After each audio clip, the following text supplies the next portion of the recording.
이제 정리해서 말씀을 드리면 그렇게 이제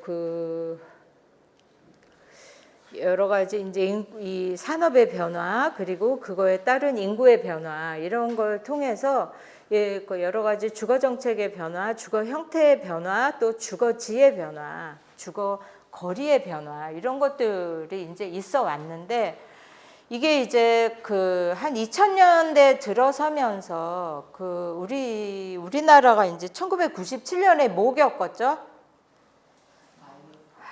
네. 2008년에는요. 그죠. 금융위기, 글로벌 금융위기를 겪었죠. 그래서 세계 굴지의 다국적 기업들이 파산하고 이런 이제 큰 위기, 전 세계가 큰 위기를 겪었습니다. 그러면서 사실은 세계 경제가 장기적인 어떤 지금 침체 과정이라고 볼 수 있어요. 이제 반대로 이제 돈이 많이 풀린 것 같은 느낌은 뭐냐면 미국이 이제 상당히 경기 침체에 대한 징후가 앞서서 나타나가지고 오바마 때부터 뉴스에서 가끔 그런 단어 들어보셨을 거예요. 양적 완화. 예, 양적 완화. 돈 푼다는 거예요. 예, 돈을 푼다는 거예요. 경기가 이제 너무 어려우니까 실업률이 굉장히 높아지고 그래서 뭐 미국의 디트로이트 같은 그런 이제 주로 이제 거기가 자동차를 만드는 공장들이 많았던 데인데 이런 데 같은 경우는 뭐 거의 40%가 실업률이고 막 이럴 정도로 굉장히 이제 어려운 도시들이 이제 많이 이제 생겨난 거죠. 그래서 이제 돈을 막 풀었어요. 예, 그러다 보니까 돌아다니는 돈은 많은 것 같으나 사실은 전반적으로 이제 경제는 침체돼 있는 이런 이제 상태였거든요. 근데 그나마 이제 그게 효과가 있어서 미국이 지금 뭐 굉장히 경제 성장률이 뭐 7%?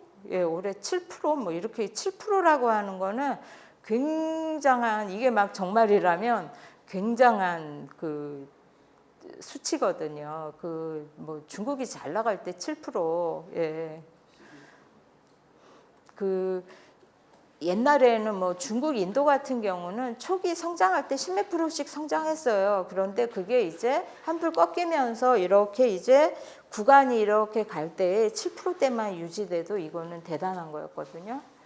근데 이제 그게 이제 한계가 있는 거죠. 시중에 돌아다니는 돈이 많은 것 같으나 이런 것들이 이제 뭐 가치를 떨어뜨리는 거죠. 돈이 많아지면, 돈이 많이 풀려버리면. 그래서 결국은 이제 미국의 이제 연방준비위원회라고 하는 데가 이제 금리에 대해서 결정을 하는데 올해 안에 또는 내년 초에 이제 금리 인상을 많이 이제 시사하고 있습니다. 그런 것처럼 우리나라는 절대 그런 이제 특히 미국 경제, 국제 경제의 그런 이제 흐름에서 벗어나기 어렵죠. 게다가 우리는 이제 수출 산업이 여전히 한국의 이제 주력 산업이기 때문에 그래서 이제 국제 경제가 이렇게 이제 어려워지면서 한국도 이제 예전에 뭐 4%, 5%대의 이제 경제 성장률은 기대하기 어렵고 또 이제 여러 가지 이제 또 산업의 변화, 뭐 4차 산업혁명 얘기도 나오고 이런 이제 변화를 겪고 있습니다. 이런 이제 선진국형 저성장 기조로 들어가면서 게다가 서울은 또 몇 년 전부터 인구도 줄었잖아요. 그래서 외곽 개발 위주의 서울 바깥에다가 계속 뭐 서울 시민이 퇴근해서 집에 가서 자는 이런 베드타운으로 서울 외곽에 계속 지을 필요는 없었던 거죠.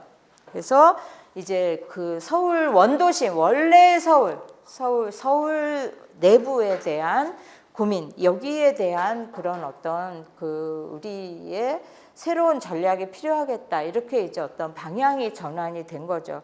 게다가 저출산, 우리가 이제 몇 년 후면 초고령 사회로 들어가요. 이미 우리가 2017년인가에 고령 사회로 들어갔어요. 그런데 초고령 사회는 뭐냐면 65세 인구가 전체 인구의 20%가 넘는 거거든요.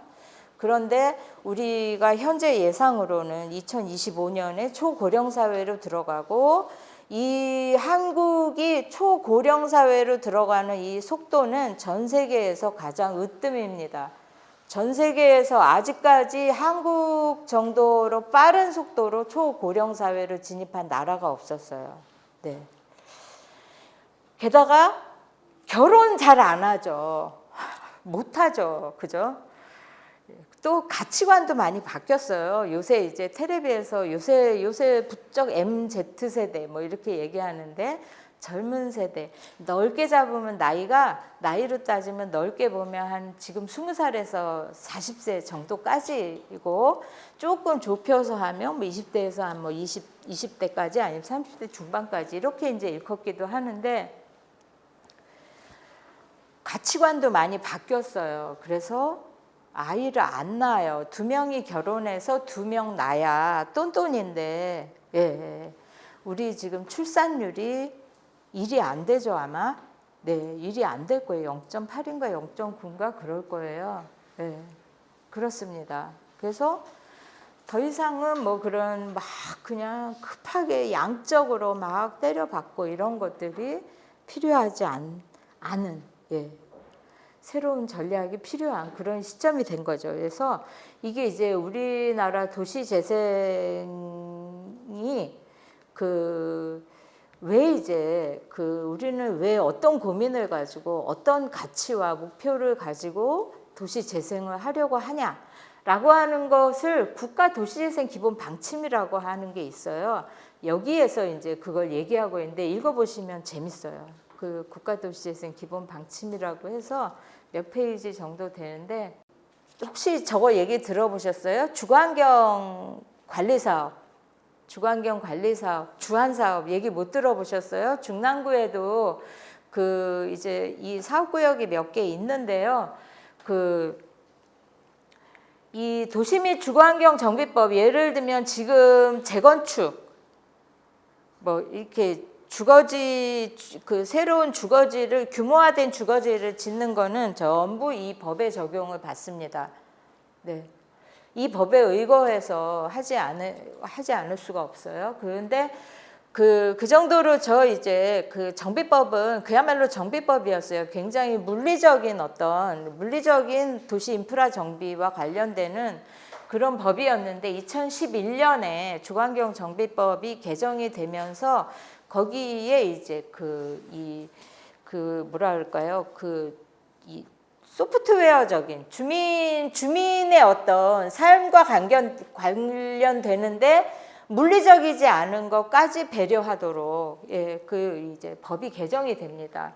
그래서 특히 이제 서울 같은 경우는 2011년에 이 주거환경 관리 사업에 대해서 주민 참여형 주거환경 관리 사업이라는 이름을 붙여서, 예, 그래서 이제 굉장히 우리가 어떤 주거지를 정비를 하려고 할 때에 거기에 실제로 지금 현재 거주하고 있는 주민의 의사, 주민의 욕구, 또 주민의 어떤 참여, 이러한 것들이 보장되도록 하는 시스템을 만들었어요.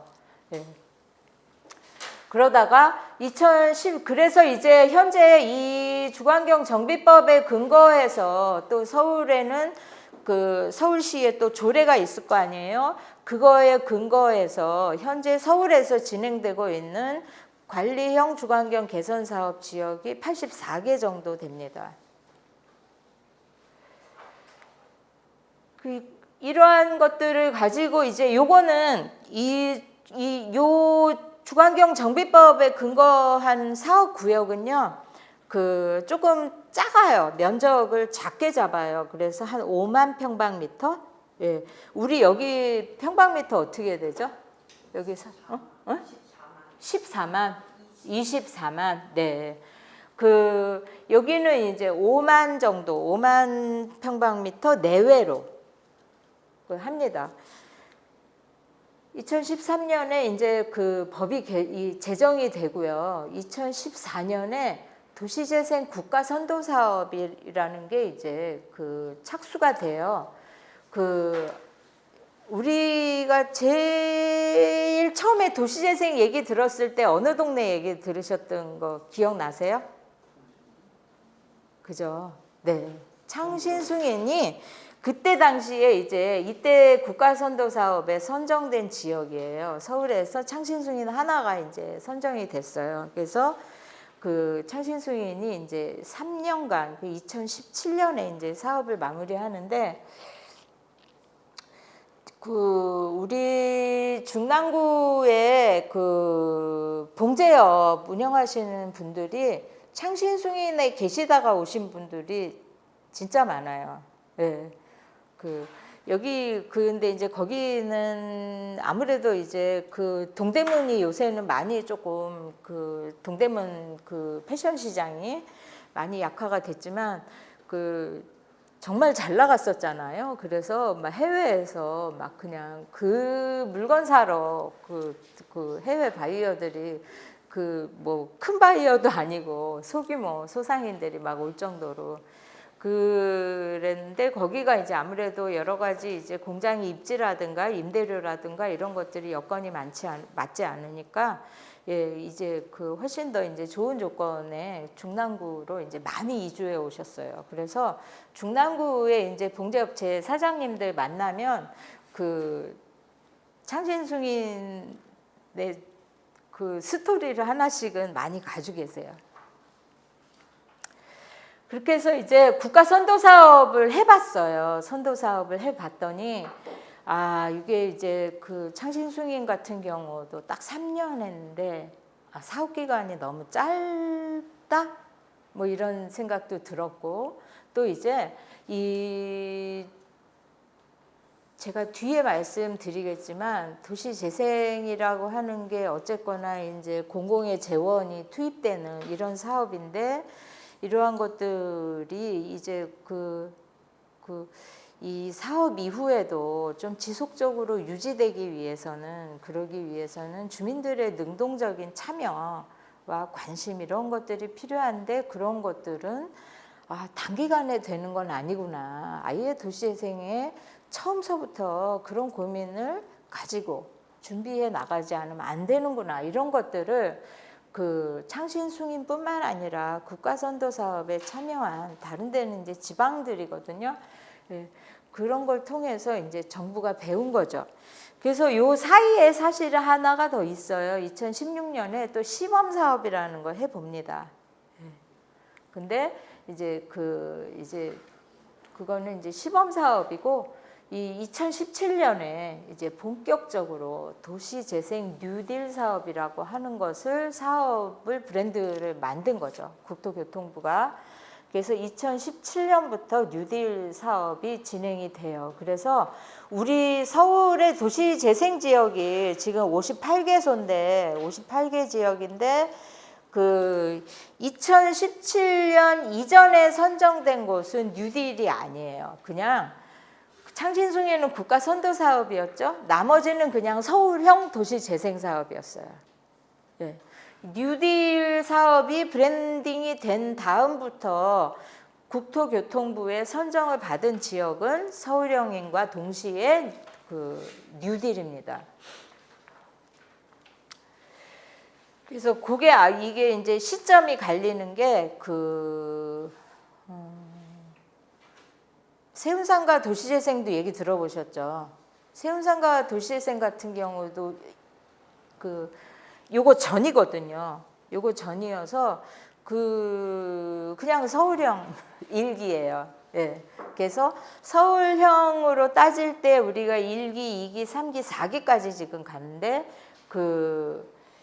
2기부터가 도시재생 뉴딜에 해당이 됩니다.